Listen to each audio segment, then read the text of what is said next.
Love is the heavy weight of gold, the sad glory of autumn, the sweet burn of wine, the long waiting silence of winter, the unfounded tenacity of hope, the memory of home.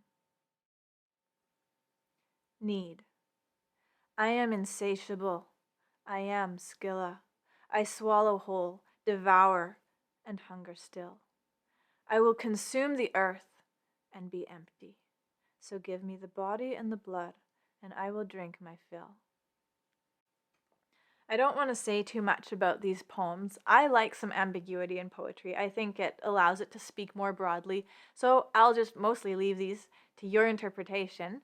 But I do want to share what's behind the line that love is the memory of home, because I'm not talking about nostalgia for where you grew up, for your childhood, for simpler times and better days. I'm talking about something much more primal than that. It's not even a memory from our own experience. It's more universal. I'm thinking of the old story of when man first opened his eyes and found himself in a garden at home, in a place that he was made for and that was made for him. I think that this echoes in all of our hearts, and I think that that longing is what drives most, if not all, of what we do. My all-time favorite author, C.S. Lewis, talks about this, and he writes so beautifully. I'm just going to read to you what he says. Most people, if they had really learned to look into their own hearts, would know that they do want, and want acutely, something that cannot be had in this world. There are all sorts of things in this world that offer to give it to you, but they never quite keep their promise. The longings which arise in us when we first fall in love, or first think of some foreign country, or first take up some subject that excites us, are longings which no marriage, no travel, no learning can satisfy. I'm not now speaking of what would be ordinarily called unsuccessful marriages, or holidays, or learned careers. I am speaking of the best possible ones. There was something we grasped at in that first moment of longing, which just fades away in the reality.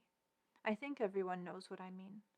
The wife may be a good wife, and the hotels and scenery may have been excellent, and chemistry may be a very interesting job, but something has evaded us. He goes on to say, creatures are not born with desires unless satisfaction for those desires exists. A baby feels hunger. Well, there is such a thing as food. A duckling wants to swim. Well, there is such a thing as water. Men feel sexual desire. Well, there is such a thing as sex. If I find in myself a desire which no experience in this world can satisfy, the most probable explanation is that I was made for another world. If none of my earthly pleasures satisfy it, that does not prove that the universe is a fraud. Probably earthly pleasures were never meant to satisfy it, but only to arouse it, to suggest the real thing. If that is so, I must take care, on the one hand, never to despise or be unthankful for these earthly blessings, and on the other, never to mistake them for the something else, of which they are only a kind of copy, or echo, or mirage. I must keep alive in myself the desire for my own true country, which I shall not find till after death. That's from Mere Christianity, chapter 10. In The Weight of Glory, he picks up that theme again, and he says, in speaking of this desire for our own far-off country, which we find in ourselves even now, I feel a certain shyness.